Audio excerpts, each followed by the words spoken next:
মেঘলা আকাশ, মেঘলা দিন। ঈদের বাকি কয়েকদিন। আসছে সবার খুশির দিন। জামা কাপড় কিনে নিন, দাওয়াত রইল ঈদের দিন। আপনারা সবাই তো নিশ্চয়ই এতক্ষণে অবাকের চরম পর্যায়ে পৌঁছে গিয়েছেন। এখন শীতের দিনে বৃষ্টি আসলো কোথা থেকে, আর ঈদ বা কোথা থেকে আসলো, আর আমি কবি বা হলাম কবে? আসলে আমার ছোট বোনের একটা কবিতার বই পড়ছিলাম, সেখানেই এই ছড়াটা লেখা ছিল। অনেক ভালো লাগলো, তাই আপনাদেরও শোনালাম। আচ্ছা চলুন এবার গল্পে ফিরি। আমার ছোট বোন সামিয়াকে পড়াচ্ছিলাম। ও এবার প্রথম শ্রেণীতে পড়ে। এর মাঝখানেই আমার বেস্ট ফ্রেন্ড নিধি আমাকে কল করে বসে। এই নীল, তুই এখনো বাড়িতে বসে আছিস? তোকে না বললাম আজ বিকালে শপিং মলে আসবি? আমার ড্রেসটা পাল্টাতে হবে। উফ নিধি, তুই কি ভুলে গেছিস আমি এখন সামিয়াকে পড়াচ্ছি? সামনে ওর পরীক্ষা। আর তাছাড়া এই অসময়ে বৃষ্টির মধ্যে কে শপিং মলে যায়? আমি যাই, আর তুইও আসবি। তুই কি চাস তোর বেস্ট ফ্রেন্ড একটা বাজে রঙের জামা পরে ঘুরুক? আমি অলরেডি রিক্সায় 10 মিনিটের মধ্যে চলে আসছি। তুই নিচে নেমে আয়, নয়তো আমি কিন্তু সোজা তোর আম্মুর কাছে গিয়ে নালিশ করব যে তুই আমাকে পচা কথা বলেছিস। তুই একটা আস্ত ব্ল্যাকমেইলার। দাঁড়া, আসছি। ফোন কেটে দিয়ে আমি সামিয়ার দিকে তাকালাম। সামিয়া নিধির কাণ্ড দেখে মিটমিট করে হাসছে। কি হলো ভাইয়া, নিধি আপুর ভয়তে পড়া বাদ দিয়ে পালাচ্ছ? পালাচ্ছি না রে পাগলি, উদ্ধার করতে যাচ্ছি। নিধি যে পরিমাণে জেদি, না গেলে আজ আমার কপালে শনি আছে। তুই এই ছড়াটা মুখস্থ কর, আমি এসে ধরবো। আচ্ছা ঠিক আছে, তবে আসার সময় কিন্তু আমার জন্য চকলেট নিয়ে আসতে হবে। আচ্ছা বাবা, নিয়ে আসব। আমি দ্রুত একটা হুডি গায়ে দিয়ে বাইরে বের হলাম। গেটের সামনে আসতে দেখলাম একটা রিক্সা এসে থামল। এই শীতের আবহাওয়ায় কুয়াশার ভিড়ে নিধিকে বেশ স্নিগ্ধ লাগছে, যদিও ওর চোখে মুখে এখন যুদ্ধের প্রস্তুতি। দেরি করলি কেন? জানিস রিক্সা ভাড়া কত বেড়েছে? আর এই শীতে আমি তোকে নিতে আসলাম। আমার জন্য কেন? জামা তো পাল্টাবি তুই। চুপ থাক, কথা কম বলবি, চল এখন। দুজনে পাশাপাশি হাঁটতে শুরু করলাম। শপিং মলের ভেতরে ঢুকতেই নিধির মেজাজ যেন তুঙ্গে চড়ে গেল। একটা সাধারণ গোলাপি রঙের কামিজ পাল্টানোর জন্য সে আমাকে পুরো শপিং মল 3বার চক্কর খাওয়ালো। ওর কাছে কোনো রঙই ঠিকঠাক মনে হচ্ছে না। নিধি প্লিজ, এটা 4 নাম্বার দোকান। এই মেরুন কালারটা তো দারুণ, এটাই নিয়ে নে। তুই চুপ করবি? ছেলেদের ফ্যাশন সেন্স সম্পর্কে কোনো ধারণাই নেই। মেরুন রঙে আমাকে অনেক বয়স্ক লাগবে।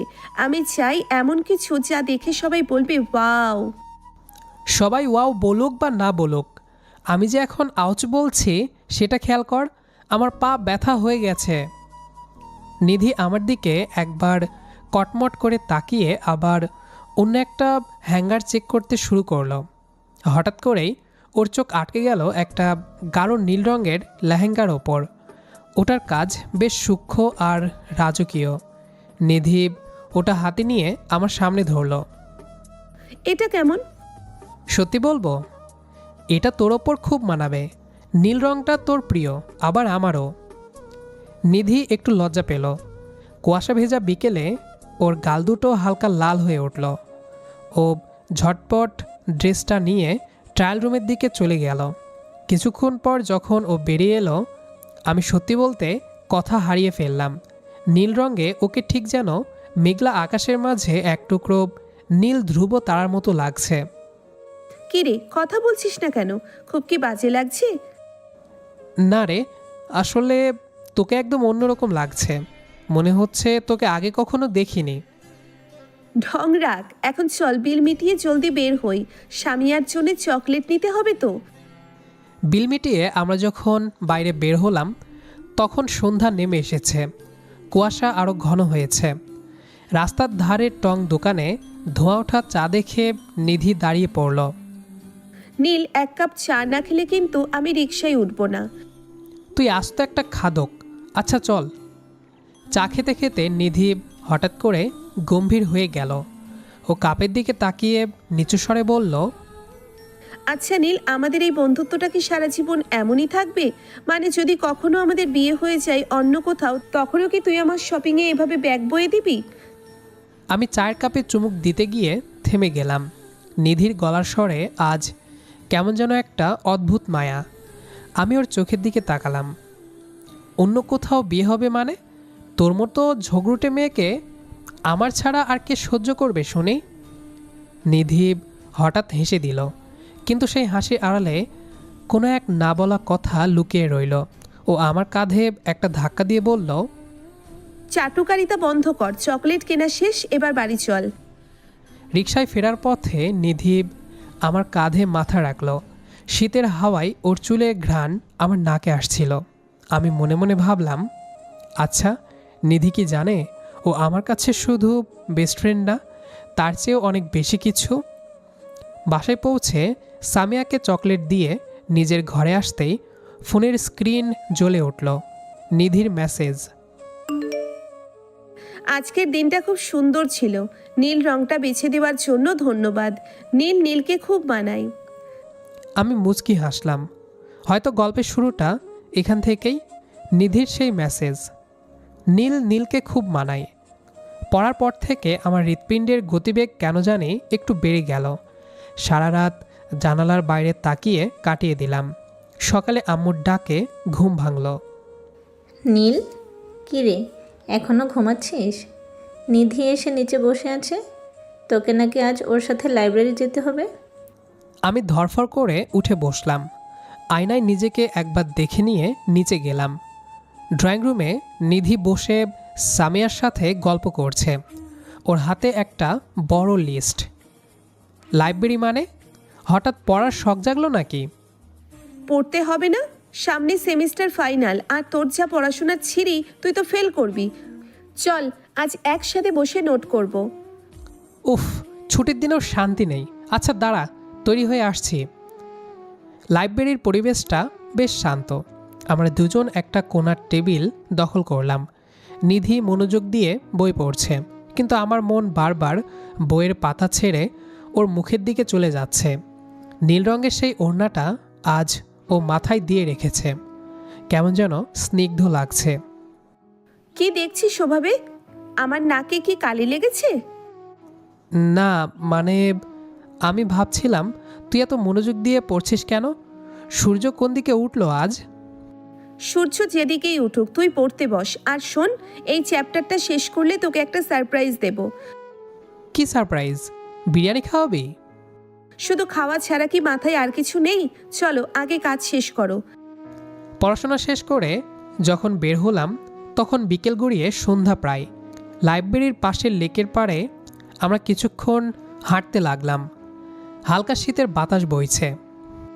নীল জানিস, মাঝে মাঝে আমার খুব ভয় লাগে। কিসের ভয়? তুই কি কাউকে ভয় পাস নাকি? তোর অত্যাচারে তো পাড়ার মানুষ অতিষ্ঠ।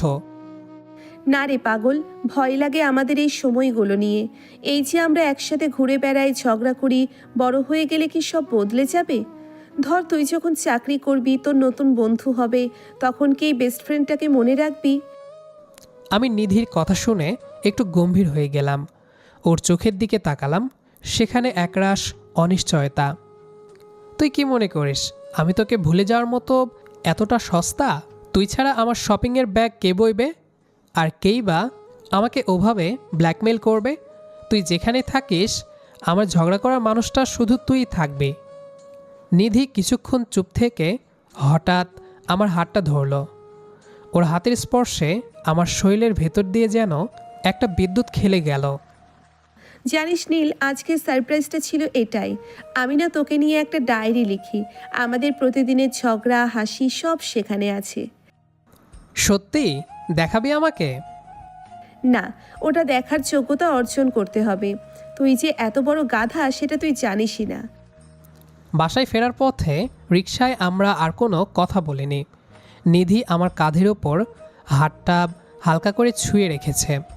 ওর চুলের ঘ্রাণ আর কুয়াশা ভেজা সন্ধ্যাটা মিলে এক অদ্ভুত মায়া তৈরি করেছে।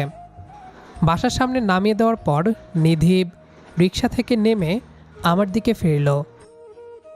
নীল, কাল কিন্তু আবার আসবি, সামিয়াকে পড়াতে নয়, আমাকে নিয়ে ফুচকা খেতে যাবি, মনে থাকবে? তোকে কি না বলে উপায় আছে? আসবো। নিধি চলে যাওয়ার পর আমি পকেটে হাত দিয়ে দেখি একটা ছোট চিরকুট পেলাম।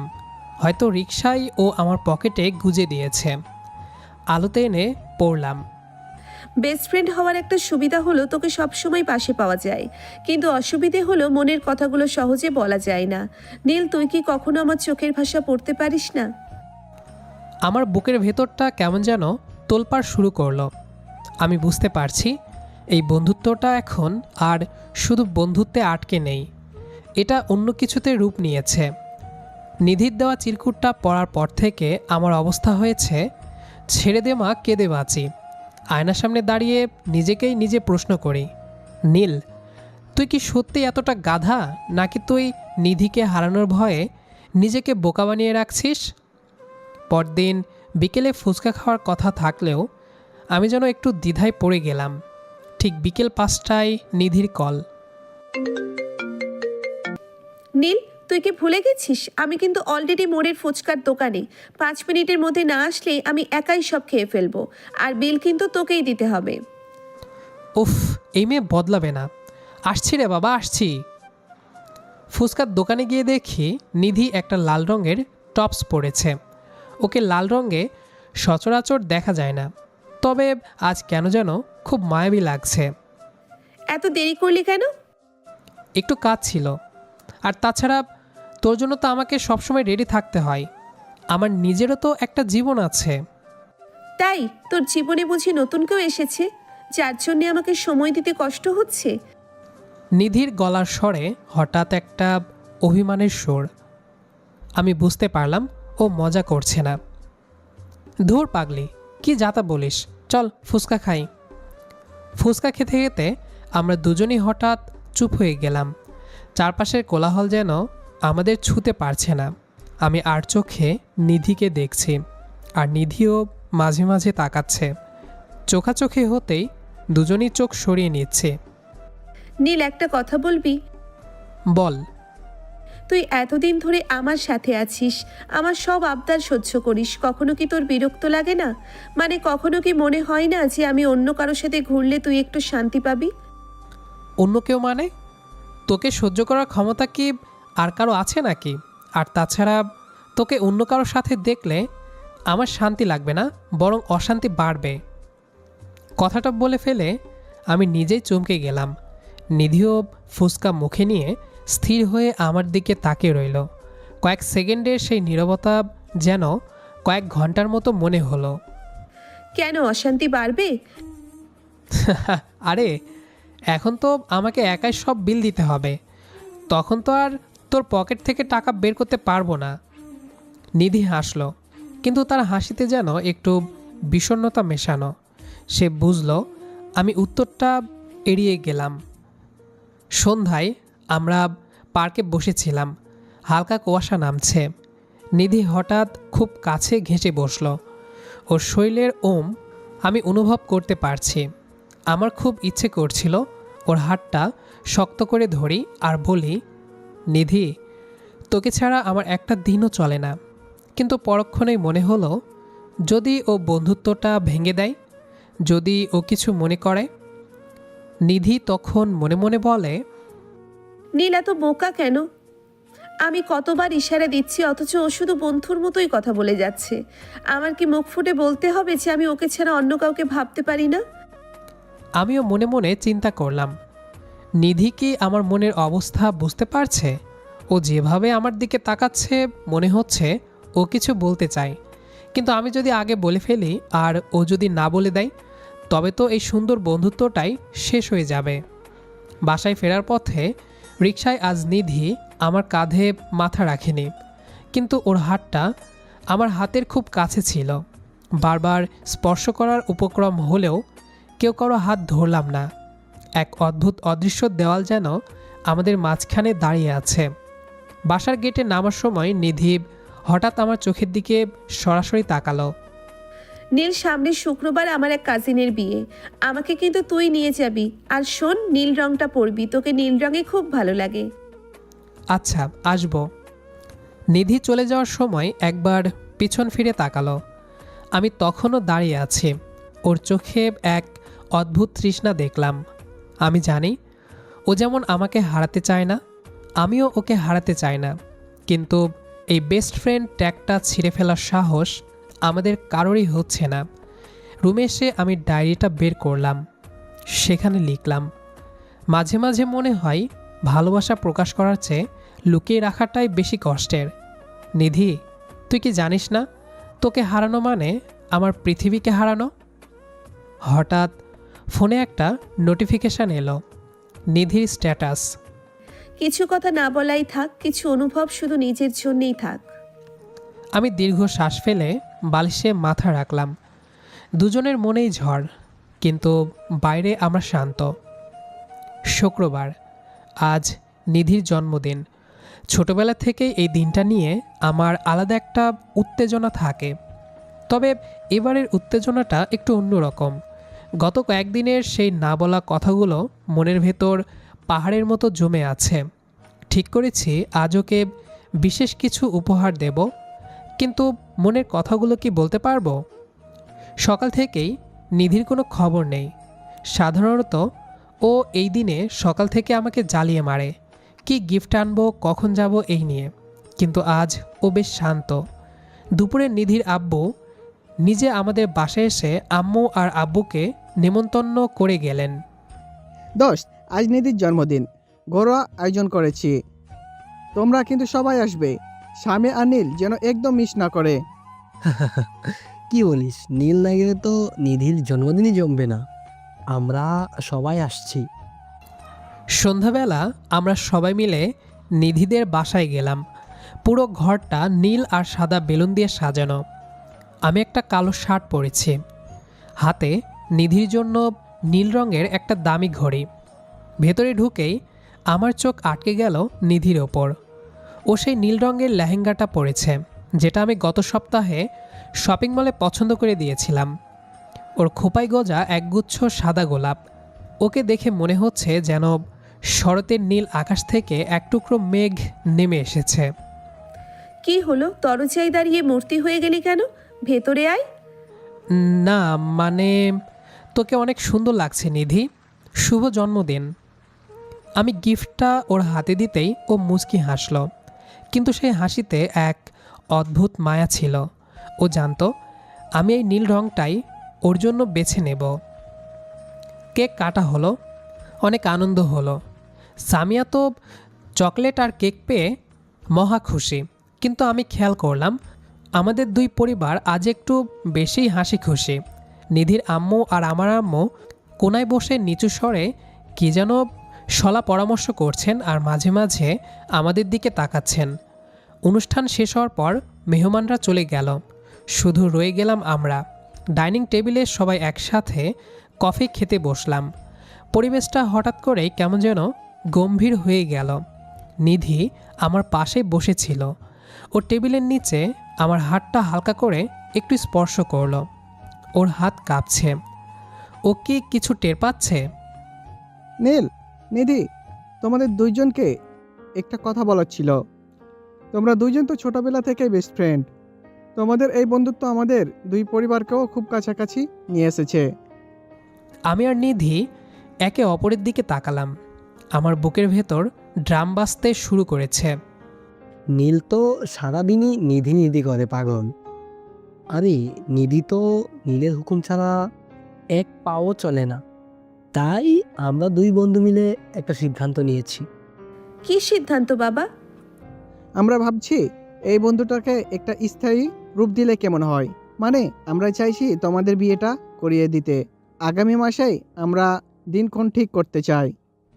মুহূর্তের জন্য মনে হলো সময় থমকে গেছে। আমি চায়ের কাপ হাতে নিয়েছিলাম, সেটা প্রায় হাত থেকে পড়ে যাচ্ছিল। নিধি তো হা করে ওর বাবার দিকে তাকিয়ে আছে। আমরা দুজনেই পুরো বাকরুদ্ধ, যেটাকে বলে অবাক হওয়ার চরম পর্যায়ে। আব্বু, বিয়ে মানে? আমরা তো ফ্রেন্ড। তখন আম্মু বলল, ফ্রেন্ড বলেই তো আমরা এই সিদ্ধান্ত নিয়েছি। তোদের একে অপরের প্রতি যে টান, সেটা কি আমরা বুঝি না? তোরা হয়তো লজ্জায় বলতে পারছিস না, তাই আমরাই দায়িত্বটা নিলাম। তখন নিধি একটু রেগে যাওয়ার ভান করে বলে, কিন্তু তোমরা আমাদের জিজ্ঞাসাও করলে না, এটা কেমন কথা? কেন রে নিধি, তুই কি নীলকে অপছন্দ করিস? তাহলে বল, আমরা এখনই প্রস্তাব বাতিল করে দিচ্ছি। নিধি হঠাৎ চুপ হয়ে গেল। ও মাথা নিচু করে নখ কাটতে লাগলো। ওর লাল হয়ে যাওয়া কানগুলোই বলে দিচ্ছিল ও ভেতরে ভেতরে কতটা খুশি, কিন্তু সেটা প্রকাশ করতে পারছে না। আমিও কথা হারিয়ে ফেলেছি। যে মানুষটাকে হারানোর ভয়ে মনের কথা বলতে পারেনি, আজ সেই আমার হতে চলেছে। এটা যেন কোনো রূপকথা। খানিকক্ষণ পর দুই পরিবার হাসাহাসি করে বিয়ের পরিকল্পনা করতে লাগলো। আমি আর নিধি সেই সুযোগে ছাদের দিকে পা বাড়ালাম। ছাদের এক কোণায় কুয়াশার ভেতরে দাঁড়িয়ে নিধি হঠাৎ হাসতে শুরু করলো। হাসছিস কেন? আমাদের জীবন তো শেষ, এখন তোকে সারা জীবন সহ্য করতে হবে। নিধি হাসি থামিয়ে আমার চোখের দিকে তাকিয়ে বলে, তুই কি আসলেই খুব অসুখী নীল? আমি নিধির খুব কাছে গেলাম। এই প্রথম আমি দ্বিধাহীনভাবে ওর দুই হাত ধরলাম। অখুশি হলে কি আমার হার্ট রেট এতটা বেড়ে যেত? আমি তো ভাবছিলাম তুই মানা করে দিবি। মানা তো করতেই চেয়েছিলাম, কিন্তু ভাবলাম এই গাধাটাকে আমার ছাড়া আর কে সামলাবে, তাই দয়া করে রাজি হয়ে গেলাম। হঠাৎ নিধি আমার কাঁধে মাথা রাখল। এবার আর কোনো দ্বিধা নেই, কোনো ভয় নেই। বন্ধুত্বের সেই অদৃশ্য দেওয়ালটা আজ ভেঙে চুরমার হয়ে গেছে। আচ্ছা নিধি, আমরা কি বিয়ের পরও এভাবে ঝগড়া করব? অবশ্যই, ঝগড়া না করলে তো ভালোবাসা বাড়ে না। তবে এখন থেকে ঝগড়ার পর তুই আমাকে আইসক্রিম নয় গয়না কিনে দিবি। আমি হেসে উঠলাম। আকাশের দিকে তাকিয়ে মনে হলো আজ রাতের চাঁদটা যেন অন্যদিনের চেয়ে একটু বেশি উজ্জ্বল। বেস্ট ফ্রেন্ড থেকে বউ হওয়ার যাত্রাটা এতটা সহজ হবে জানলে হয়তো আরও আগেই বাবাকে বলে দিতাম। জীবনের সবচেয়ে বড় সিদ্ধান্তগুলো যে এত দ্রুত আর সুন্দরভাবে হয়ে যাবে তা কোনোদিন কল্পনাও করিনি। 1 মাসের ব্যবধানে দুই পরিবারের সম্মতিতে আজ আমাদের বিয়ে। পুরো বাড়ি আলোকসজ্জায় ঝলমল করছে। আমি আয়নার সামনে দাঁড়িয়ে সাদা রঙের একটা শেরওয়ানি আর মাথায় পাগড়ি পরে নিজেকে দেখছি। সামিয়া পাশ থেকে এসে বলল, কি হলো ভাইয়া, নিজের রূপ দেখেই কি ফিদা হয়ে গেলে? নাকি ভাবছো আজ থেকে নিধি আপু অফিসিয়ালি তোমার সব চকলেট ভাগ করে নেবে? তোর আপু চকলেট না, আমার জীবনটাই ভাগ করে নিতে আসছে রে পাগলি। বিয়ের আসর বসেছে নিধিদের ড্রয়িং রুমে। পর্দার এক পাশে আমি, অন্য পাশে নিধি। কাজী সাহেব খাতা নিয়ে বসেছেন। মোহরানা এবং আনুষ্ঠানিক সব কথা শেষে যখন কাজী সাহেব বললেন, বাবা নীল 3 বার বলুন আলহামদুলিল্লাহ কবুল, আমার গলাটা একটু কেঁপে উঠল। বুকের ভেতর এক অদ্ভুত প্রশান্তি। আমি স্পষ্ট স্বরে বললাম, আলহামদুলিল্লাহ কবুল। ওপাশে নিধিও যখন কবুল বলল তখন মনে হলো আমাদের বহু বছরের বন্ধুত্বটা এক পবিত্র বন্ধনে পূর্ণতা পেল। চারিদিকে খুশির আমেজ, মিষ্টি বিতরণ।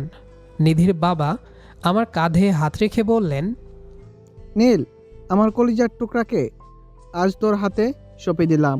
ও খুব জেদি, তবে ওর মনটা খুব পরিষ্কার। আমি নিচু হয়ে ওনার দোয়া নিলাম। মনে মনে ভাবলাম, জেদি বলেই তো ওকে আমার এত ভালো লাগে। রাত তখন অনেকটা। আমাদের বাসায় বাসরঘরটা খুব সুন্দর করে সাজানো হয়েছে। সাদা গোলাপ আর রজনীগন্ধার গন্ধে ঘরটা যেন স্বপ্নপরী হয়ে আছে।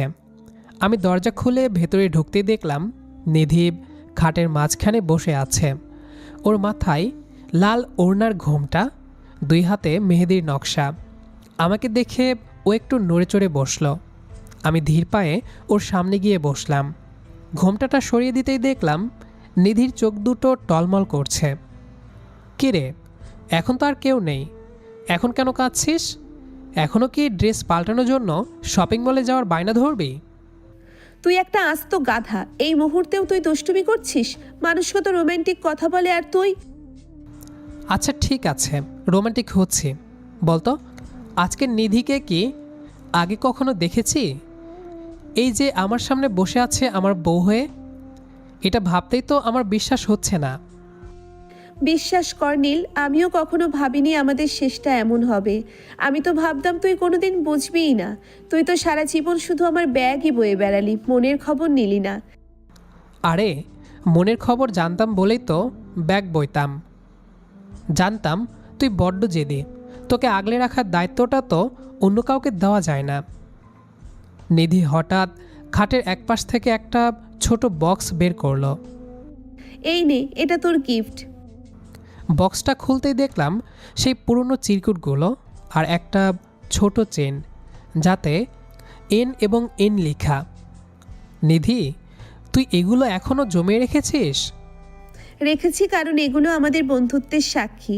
এখন থেকে এই এন আর এন আলাদা হবে না। আমি নিধির খুব কাছে চলে আসলাম, ওর কপালে একটা দীর্ঘ চুমু আঁকলাম। নিধি লজ্জা পেয়ে আমার বুকের মাঝে মুখ লুকালো। কুয়াশা ভেজা রাতে জানালার ফাঁক দিয়ে আসা হালকা বাতাসটা যেন আমাদের দুজনের হৃদস্পন্দন শুনতে পাচ্ছিল। নিধি, আজ থেকে তুই শুধু আমার বেস্ট ফ্রেন্ড না, তুই আমার জীবনের অর্ধাঙ্গিনী। সারা জীবন এভাবেই পাশে থাকবি তো? মৃত্যুর আগ পর্যন্ত তোর হাত ছাড়বো না, তবে একটা শর্ত আছে। আবার কি শর্ত? কাল সকালে আমাকে ঘুম থেকে জাগিয়ে দিয়ে 1 কাপ চা বানিয়ে দিতে হবে। আমরা দুজনেই অট্টহাসিতে ফেটে পড়লাম। ঝগড়া, দুষ্টুমি আর ভালোবাসার এই মিশ্রণই তো আমাদের জীবন। চাঁদের আলোয় আলোকিত রুমে নীল আর নিধির নতুন জীবনের গল্প শুরু হলো। বন্ধুত্বের সীমানা পেরিয়ে তারা এখন এক অবিচ্ছেদ্য আত্মার বন্ধন। তো বন্ধুরা, আমরা আজকের গল্পটির শেষ প্রান্তে চলে আসলাম। আমাদের আজকের গল্পটি আপনাদের কাছে কেমন লেগেছে সেটা অবশ্যই কমেন্ট করে জানাবেন। দেখা হচ্ছে আবারও নতুন কোনো গল্প নিয়ে। সেই পর্যন্ত আমাদের সাথেই থাকবেন। আর আমাদের আজকের গল্পটি যারা শেষ পর্যন্ত শুনেছেন তাদের সবাইকে অসংখ্য ধন্যবাদ।